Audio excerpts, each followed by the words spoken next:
Good morning વિદ્યાર્થી મિત્રો.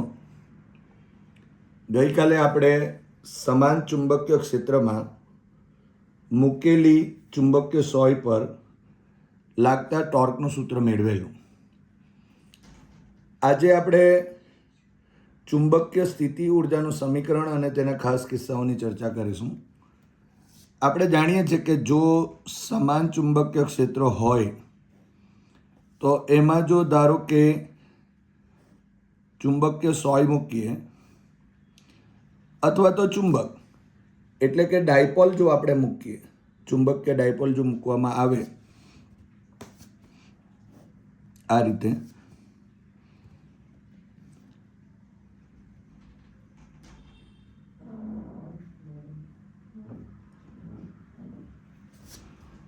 તો એના પર લાગતું જે ટોર્ક છે એ ટોર્કનું જે સમીકરણ છે તે કાલે આપણે મેળવ્યું હતું. Tau is equal to M cross B. એનું મૂલ્ય કહીએ તો tau is equal to M B sine theta. અને એના ખાસ કિસ્સાઓની પણ આપણે ચર્ચાઓ કરેલી. આજે આપણે ચુંબકીય સ્થિતિ ઉર્જાનું સમીકરણ મેળવીશું. તો એના માટે આપણે સૌપ્રથમ આપણે ટોર્કનો ઉપયોગ કરીશું. 11 સાયન્સની અંદર આપણે ચાક ગતિમાં ભણેલા છે કે જે કરવું પડતું કાર્ય જે છે તે ટો ઇન્ટુ ડી થીટા જેટલું થાય. પણ અહીંયા જો આપણે કહેવું હોય તો આ ટોર્ક ઉપરથી ચુંબકીય સ્થિતિ ઉર્જાનું સમીકરણ પણ આપણે મેળવી શકીએ છીએ. તો સૌપ્રથમ આપણે ચુંબકીય સ્થિતિ ઉર્જાનું સૂત્ર મેળવીએ. ચુંબકીય સ્થિતિ ઉર્જા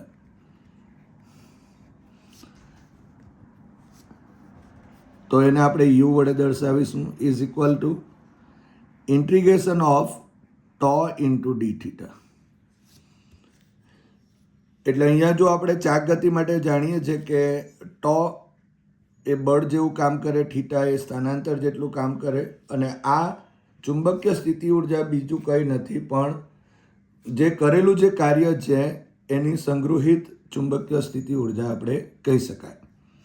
ચલો, તોની જે કિંમત છે તે આપણે અહીંયાથી મૂકી દઈએ તો અહીંયા આવશે M B sine theta into D theta is equal to આપણે લખીએ એમ બી જે છે તે અચળ integration of sine theta into D theta.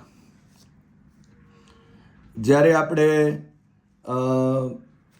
વિદ્યુતની વાત કરેલી ત્યારે પણ વિદ્યુત સ્થિતિ ઉર્જા માટે પણ આપણે આ જ રીતે અહીંયા જે ખૂણો લીધેલો એ ખૂણાની વાત કરીએ તો 92 થીટાની વાત કરેલી અને એના પ્રમાણે આપણે કિંમતો મેળવેલી. એનું સૂત્ર, એનું કમ્પેરિઝન જો કરવું હોય તો ત્યાં આપણે tau is equal to P cross E હતું અને એના ઉપરથી આપણે સ્થિતિ ઉર્જાનું મૂલ્ય મેળવેલું. એ જ રીતે અહીંયા પણ આપણે સ્થિતિ ઉર્જાનું જો સૂત્ર મેળવવું હોય તો આ સાઇન થીટાનું સંકલન કરવું પડે. સો એમ બી સાઇન થીટાનું સંકલન જો કરીએ તો આપણે માઇનસ કોસ થીટા થશે. અને અહીંયા લખવું હોય તો લખી શકાય minus M B cos theta. So U is equal to M B cos theta થશે. હવે આ જે એમ બી કોસ થીટા છે એને આપણે આવી રીતે પણ લખી શકાય ડોટ પ્રોડક્ટમાં એમ ડોટ બી. સો ચુંબકીય સ્થિતિ ઉર્જા માટેનું આ સમીકરણ કહી શકાય. હવે એના જો ખાસ કિસ્સાઓની જો ચર્ચા કરવી હોય તો પહેલો પોઈન્ટ આવે કે ધારો કે થીટા ઇઝ ઇક્વલ ટુ 0.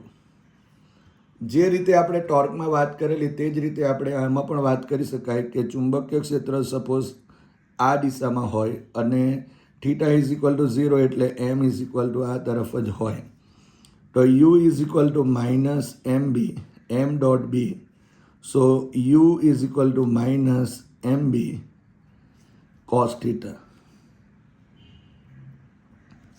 અને is equal to minus M B cos 0. અને આપણે જાણીએ છીએ cos 0 is equal to 1. So minus M B આ જે આપણા પાસે જે સ્થિતિ બતાવે છે થીટા ઇઝ ઇક્વલ ટુ 0 એટલે કે ચુંબકીય ક્ષેત્ર અને ચુંબકીય ડાયપોલ મોમેન્ટ જ્યારે એક જ દિશામાં હોય તો ત્યારે જે સ્થિતિ ઉર્જા હશે એ લઘુત્તમ કહેવાય, અથવા તો આ જે સ્થિતિ છે એને સ્થિર અથવા તો સ્થાયી સ્થિતિ પણ આપણે કહી શકીએ. અહીંયા બીજા પોઈન્ટની જો ચર્ચા કરવી હોય તો એમ કહી શકાય કે theta is equal two 180 degree, એટલે બીની દિશા આ તરફ હશે તો એમની દિશા આ તરફ હશે. અહીંયા પણ આપણે લખીએ U is equal to M minus M dot B અને is equal to minus M B cos theta, so is equal to minus M B cos 180. આ કોસ 180 છે એટલે -1, સો માઇનસ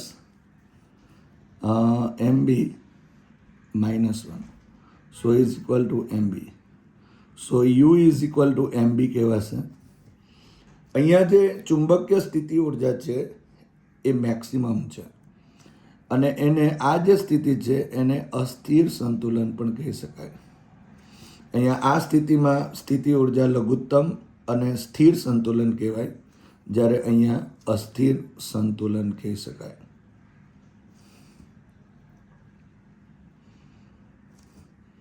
હવે ત્રીજા પોઈન્ટની વાત કરીએ તો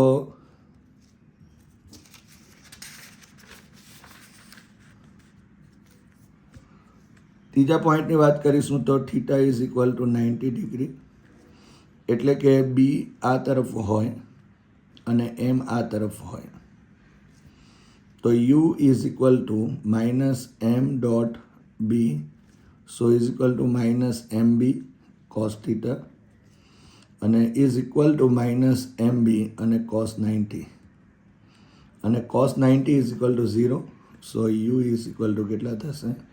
0 થશે. તો થીટા બરાબર 0 હોય ત્યારે સ્થિર સંતુલન હોય અને થીટા બરાબર 180 હોય તો અસ્થિર સંતુલન. અહીંયા સ્થાયી સંતુલન કહી શકાય, અહીંયા અસ્થાયી સંતુલન પણ કહી શકાય. તો હવે આપણે આના ઉપર આધારિત જે એક દાખલો છે તે પણ આપણે જોઈએ. અત્યારે આપણે ચુંબકીય સ્થિતિ ઉર્જા માટેનું સૂત્ર જોયું, તો એના પર આધારિત સ્વાધ્યાયનો જે બીજો દાખલો છે તે આપણે જોઈએ. Magnetic moment m is equal two 0.32 joule પર ટેસ્લા ધરાવતા નાના ગજા ચુંબકને 0.15 ટેસ્લાના નિયમિત ચુંબકીય ક્ષેત્રમાં મૂક્યો છે. જો ગજો ચુંબક આ ક્ષેત્રના સમતલમાં મુક્ત ભ્રમણ કરી શકે તેમ હોય તો તેની દિશામાંની ગોઠવણી સ્થિર અને અસ્થિર સંતુલન દર્શાવશે. દરેક કિસ્સામાં ચુંબકીય સ્થિતિ ઉર્જા કેટલી હશે? એટલે આપણે અત્યારે જે ચુંબકીય સ્થિતિ ઉર્જાનું સૂત્ર મેળવેલું છે એના ઉપરથી જ પણ આપણે કીધું તે પ્રમાણે જ્યારે સ્થિર સ્થિતિ હોય ત્યારે થીટા ઇઝ ઇક્વલ ટુ 0 કહેવાશે અને અસ્થિર સંતુલન હશે ત્યારે theta is equal two 180 degree. તો એનો ઉપયોગ કરી અને આપણે આ જે દાખલો છે તે ગણીએ. તો પહેલો પોઈન્ટ જે છે તેમાં જો આપણે લખીએ એમ અને બી વચ્ચેનો ખૂણો થીટા બરાબર 0 ડિગ્રી, એટલે આ સ્થિર સંતુલન થશે. હવે ચુંબકીય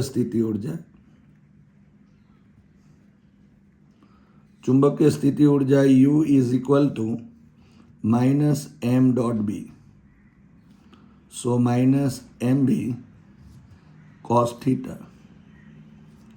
સો એમની કિંમત આપેલી છે અહીંયા 0.32, so minus 0.32 into 0.15 into cos 0. So cos 0 is equal to 1. અહીંયા કેલ્ક્યુલેશન કરીએ આપણે તો 0.32 into 0.15, so is equal to 0. જોઈ શકો છો 0.048.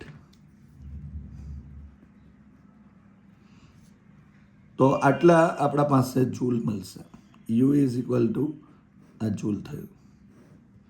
અને આ જે સંતુલન છે એને આપણે સ્થિર સંતુલન માટેની વાત કરીશું. ઓકે, હવે બી માટે જો એમ અને બી વચ્ચેનો ખૂણો theta is equal two 180 degree અને અસ્થિર સંતુલન કહીશું માટે ચુંબકીય સ્થિતિ ઉર્જા U is equal to minus m dot b, so is equal to minus mb cos theta, so minus 0.32 into 0.15 into cos 180. હવે આ cos 180 એટલે -1 થશે એટલે minus 0.32 into 0.15 into -1. હવે આ -1 અને માઇનસ એટલે પ્લસ અને આ આવશે 0.32 into 0.15. આપણે જે કેલ્ક્યુલેશન કર્યું તે 0.048 આટલા જૂલ થયા.